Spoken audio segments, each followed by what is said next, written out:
Ryan's office revenge. The moment Howard Brennan said, "This entire project would take half the time if my son managed it," the conference room went dead silent. I could hear my own heartbeat in my ears. I sat at the far end of that polished table, the only guy on the engineering side of the board meeting, and every head in the room turned toward me like I was some kind of museum exhibit. They pretended it was just a casual comment. It wasn't. It was a shot fired with surgical precision. I'm Bradley Morrison, 54 years old, and I've been busting my ass in engineering for over 25 years. Started right after my Navy discharge, worked my way up from field technician to senior engineering manager at Atlas Engineering Solutions here in Houston. I thought I'd seen every kind of corporate politics there was, but Howard was playing a different game entirely. Stephen Cross, our founder and CEO, leaned back in his chair without even blinking. The board members were all watching him like they were waiting for a verdict, but he just sat there, silent. Not yet, anyway. Howard folded his hands and locked eyes with me.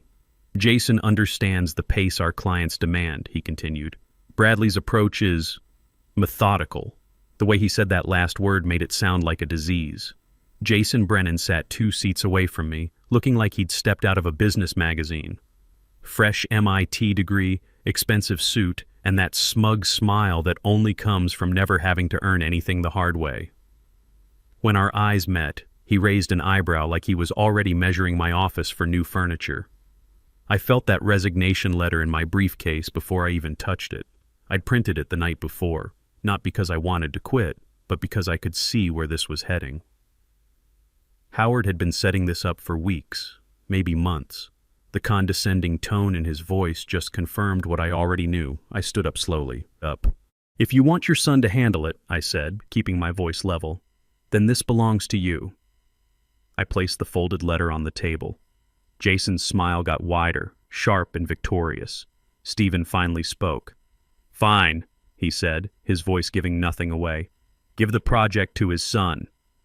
Howard exhaled like he'd just won the lottery. Jason straightened up in his chair, probably already planning his victory speech. Then Stephen turned his gaze toward me. "Bradley," he said, "meet me in 10 minutes. Bring that resignation letter with you." His tone didn't show anger or sympathy. It showed nothing at all. And somehow, that was worse than either. I walked out of that boardroom with the letter in my hand and this weird feeling that whatever was waiting behind Stephen's closed door was going to change everything. When I first moved to Houston after my divorce 3 years ago, I never thought I'd end up in boardrooms where somebody else's family connections decided whether my work mattered. I came here with a truck full of tools, my Navy training, and the simple belief that if you did good work, people would notice. Atlas Engineering was supposed to be different. During my early years here, Howard barely acknowledged me. If we passed in the hallway, he'd give me a quick nod and keep walking. Back then, his indifference was easier to deal with than what came later. "Bradley, you always know which fire to put out first," my old supervisor Carol used to tell me, and I knew she meant it. During the 2020 oil crash, when half our contracts went sideways overnight, I spent 12-hour days rebuilding safety protocols that kept 3 major projects from getting shut down completely. Carol called me her rock. Howard called it luck. That should have been my first warning that we weren't living in the same reality. Jason showed up at the company about 18 months ago. Howard introduced him at a staff meeting with his hand on the kid's shoulder like he was presenting the crown prince. "Fresh perspective," he said, looking straight at me like youth alone could replace 2.5 decades of field experience. Jason shook my hand with that practiced smile. "I've heard your engineering work is solid," he said, and the pause before that last word told me everything I needed to know. The changes started small. A meeting that should have included engineering input suddenly didn't need my department. A safety report I wrote came back with whole sections rewritten to remove my name. Data I'd verified got altered before it reached the board, smoothing over Jason's mistakes and erasing my corrections. When I mentioned it to my team, Scott Hamilton lowered his voice. "We see it, Bradley. We just can't say anything. You know how Howard operates." I knew, and I could feel the ground shifting under my feet long before Howard tried to push me out completely. The thing I didn't know then was how far he was willing to go to make his son look like a genius. Jason Brennan walked into Atlas Engineering like the building had been designed specifically for him. He had that polished confidence of someone who'd never heard the word no, an MIT degree he waved around like a magic wand, and a last name that opened doors faster than any resume ever could. "Looking forward to learning from you," he told me during his first week. The way he said it made it clear the learning was going to be optional. The shift started quietly. A technical report I'd finalized came back with Jason's notes scribbled in the margins. Just updating the language, he said, even though his revisions introduced errors I had to fix later. In a team meeting, I presented the new safety protocols. Jason jumped in before I finished. "Actually, I walked the team through this on Monday," he announced. The room looked back and forth between us. Scott started to correct him, but I shook my head. It wasn't worth embarrassing him in front of everyone. Not yet. A few days later, one of my technicians, Michelle, caught me by the coffee machine. "Jason pulled us aside," she whispered. "He said the company needs more innovative thinking. He said you were competent but old school." I felt that sting in my throat, but I kept my voice calm. "Thanks for telling me." The more Jason pushed, the more Howard praised him. "He sees the future," Howard said in a meeting, patting Jason's shoulder. "We can't cling to outdated methods." Board members started repeating the exact same phrases Howard used. Innovation, fresh leadership, cutting dead weight. Their eyes drifted toward me every time. I started documenting everything. Emails, timestamps, discrepancies, conversations. I didn't know what I'd eventually need it for, but I could feel the ground shifting faster than I could hold it steady. Howard wasn't treating me like a valued employee anymore. He was treating me like an obstacle, and I needed to understand why he felt threatened enough to rewrite reality. Howard's first performance review landed in my inbox on a Thursday morning.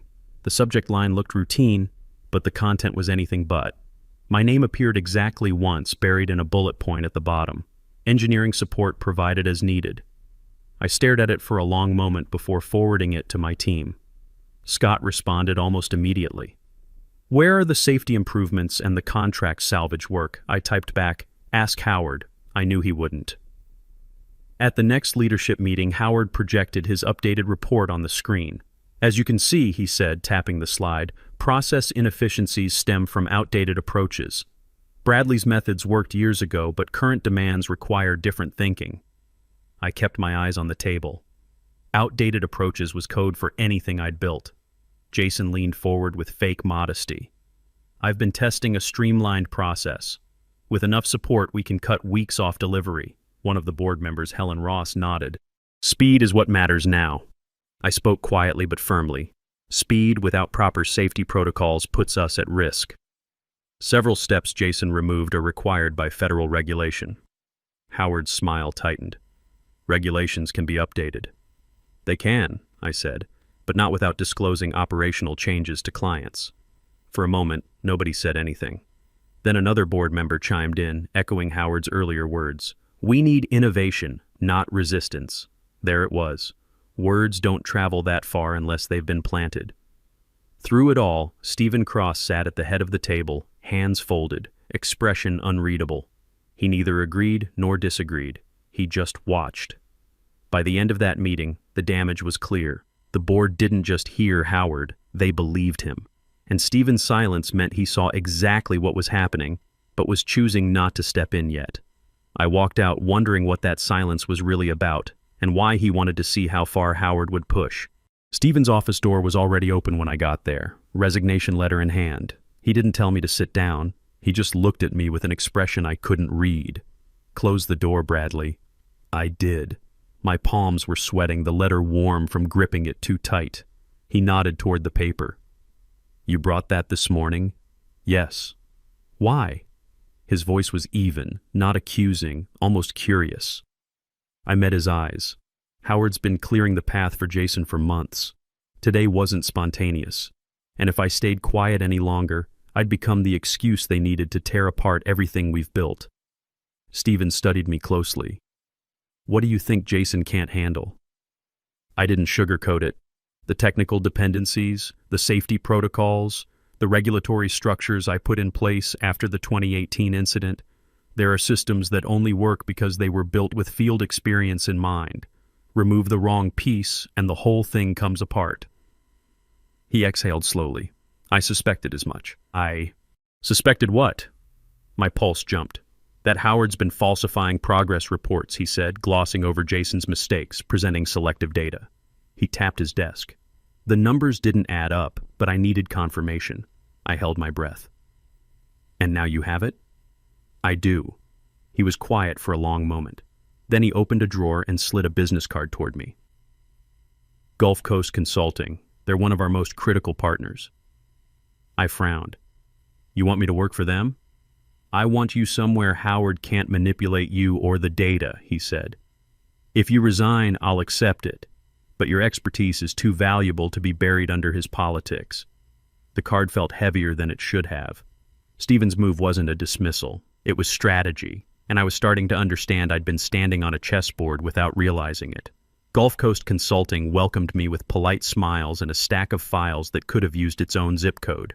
My short-term contract was described as a routine operational review, but the way their director, Caroline Wells, looked at me told a different story. We appreciate you stepping in, Caroline said, handing me the first binder. Atlas's reports haven't aligned with our field data for months. Stephen said you're the only person who can explain the gaps. Only person. Those words hit something in my chest. I sat at a desk near Caroline's office and opened the top file. The first page showed a timeline I recognized from my original work at Atlas, but the next few pages were wrong. Steps removed, milestones relabeled, numbers smoothed into suspiciously clean patterns. I flagged one section and called Caroline over. Where did this come from? Howard sent it, she said. He claimed the engineering team approved the modifications. I kept my voice steady. I never approved any of this. She frowned. Then why does his report say you streamlined these processes? Because he needed Jason to look like a miracle worker, I thought, but I didn't say that yet.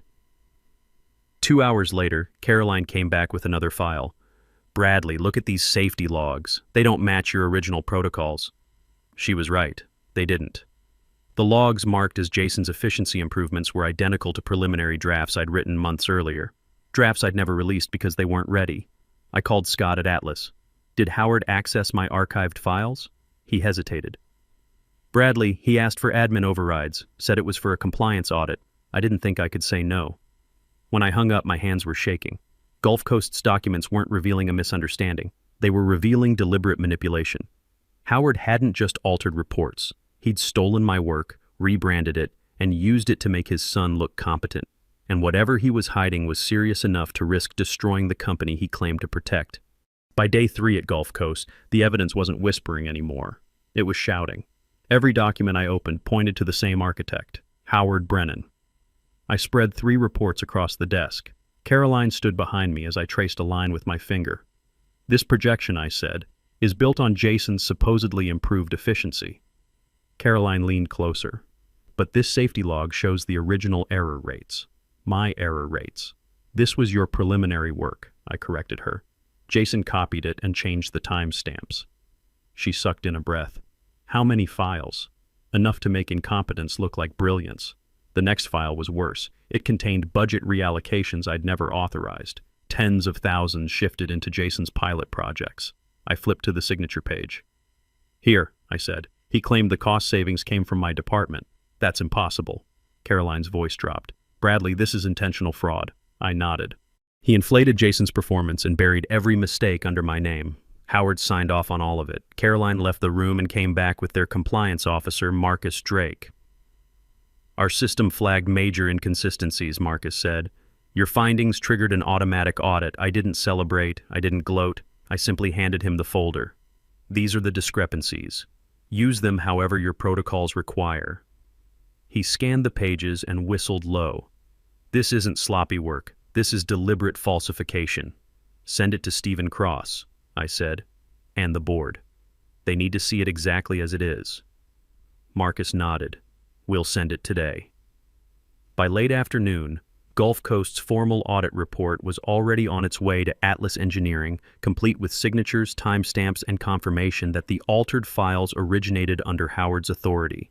The house of cards he'd built, meeting by meeting, lie by lie, was about to collapse under its own weight. The emergency meeting happened less than 24 hours after Gulf Coast sent their audit. I wasn't invited, but Scott called me the moment he stepped out of the boardroom. Bradley, it was brutal, he whispered. I could hear voices behind him, raised and desperate. Then Stephen's voice cut through everything, steady and cold. "Howard, explain the discrepancies." There was shuffling, stammering. Then Howard's weak response. "Those files were taken out of context." Stephen didn't budge. "Gulf Coast traced the alterations to your authorization. Not context. Control." Another voice followed. Helen Ross from the board, driving the point home. "You misled us, Howard. For months." Jason tried to jump in. "Dad didn't mislead anyone. The data was misinterpreted." "Sit down, Jason," Stephen said. "No anger, just command. Your modified protocols failed the minute Bradley left. The audit shows you removed federally required safety steps." Jason's voice cracked. He could have helped if he hadn't quit. Helen cut him off. "He quit because you two pushed him out," Scott whispered. "Bradley, you should have seen their faces." Another board member spoke next. "Jason will be removed from all project authority immediately." Jason sputtered. "You can't do this," Stephen overrode him. "And Howard Brennan is terminated, effective immediately." The room fell silent. I could almost feel it through the phone. Reputations crashing, careers ending, justice finally catching up. Then Helen said something I didn't expect. "We owe Bradley Morrison an apology." Scott exhaled. They all agreed. Even Stephen. I pressed my hand to my chest, keeping my voice steady. "Understood." I ended the call before the emotion could spill over. Justice was finally happening, but I still didn't know what it meant for my future. Stephen chose a small diner near Buffalo Bayou, far from Atlas's corporate towers and polished conference rooms. When I walked in, he was already seated with an untouched cup of coffee in front of him. He gestured to the chair across from him. "Bradley, sit." I did, keeping myself steady even though my nerves were humming. He folded his hands. "You handled this with remarkable professionalism." I met his eyes. "I handled the truth. That's all." "That," he said quietly, "was exactly what I needed you to do." I frowned. "You needed me to leave Atlas?" "I needed you outside Howard's reach," he replied. "If you'd stayed, he would have buried you under enough false documentation to confuse even the board. Gulf Coast was the only place he couldn't tamper with your findings." I let that sink in. The resignation that had felt like an ending had been part of a larger strategy, one I hadn't known I was part of. Stephen leaned forward. "Integrity has always been your strength. You don't inflate numbers, you don't play politics, you work with facts, and that's rare." I stayed quiet, waiting. He placed a folder on the table. "This is a long-term consulting contract. You'd work for Gulf Coast and report directly to me, not as an employee, but as a partner." The word hit like a steady drumbeat in my chest. "Partner?" Stephen nodded. "You'd lead the safety architecture for the projects we're starting next quarter. No internal politics, no interference, full authority." I breathed slowly, letting the weight of it settle. Not a return to Atlas, not a second chance inside the same broken system. Something completely different. Something where I wouldn't have to shrink to survive. "I'll review the contract tonight," I said. Stephen allowed the faintest smile. "Take your time. This is your future to decide." As I left that diner, I realized the vindication I'd imagined, walking back into Atlas victorious, was too small for the life opening up in front of me. I signed the consulting contract with Gulf Coast on a Tuesday morning. No ceremony, no handshakes beyond Caroline's warm smile. The signature felt less like closure and more like oxygen finally reaching a part of me that had been starved too long. The numbers were real. Base consulting rate of $165 per hour, guaranteed 40 hours per week, plus performance bonuses tied to project milestones. Stephen's partnership deal included equity stakes in the new safety division. After 18 months of watching my work get stolen and my reputation attacked, I was looking at nearly double my old Atlas salary. Later that afternoon, as I reviewed the first phase of Stephen's new initiative, Scott called. His voice was steady in a way I hadn't heard in months. "It's official," he said. "Howard's termination became permanent. Jason's completely out too. They said the falsified reports were enough to void any appeals." I exhaled slowly. "Their choices, not mine." "I know," he replied. "Everyone knows." He paused before adding, "The company's restructuring. Compliance is rewriting half our policies. People keep saying your resignation didn't break Atlas. The lies about you did." He hung up after promising to stay in touch, and I leaned back in my chair, letting his words settle. For the first time in months, I didn't feel vindicated or angry. I felt free. Stephen stopped by Gulf Coast later that week. He didn't knock, just appeared in the doorway with that same unreadable calm. "Settling in?" "I am," I said. "Good," he replied. "There's a larger contract coming after this one. Multi-year safety overhaul for the entire Gulf region. You'll lead it." I nodded. "I'm ready." The board approved the budget yesterday. 8-figure contract. Your piece of it will set you up for the next decade. As he left, I realized how strange it was to be valued without having to defend my place. I didn't need to return to Atlas to prove anything. Not to the board, not to those who doubted me, and not to the ones who tried to replace experience with connections and shortcuts. That evening I drove to my son Ryan's high school to pick him up from football practice. He'd been quiet about the whole Atlas situation, but I could tell he was watching how I handled it. 17 years old, trying to figure out what kind of man he wanted to become. "Dad," he said as he got in the truck, still in his practice gear. "Coach Patterson heard about your new job. He said Gulf Coast Consulting is a big deal." I glanced at him. "It is. And you're like, a partner now?" "Yeah, I am." Ryan was quiet for a moment, then said something that hit me harder than any board meeting ever could. "I told the guys at school my dad doesn't back down when people try to screw him over. But he doesn't get mad about it either. He just handles it." I had to swallow before I could respond. Sometimes the best way to win is to walk away and build something better. "That's pretty cool, Dad." Later that night, after Ryan went to bed, I called my ex-wife Linda. We'd been divorced for 3 years, and things had been tense during the Atlas mess. She'd worried about my ability to provide stable support payments, especially with Ryan heading to college in a year. "Brad," she said when she picked up, "Ryan told me about the partnership. It's a good opportunity," I said. "He also said you handled everything without losing your temper. That matters to him, you know. He's been watching."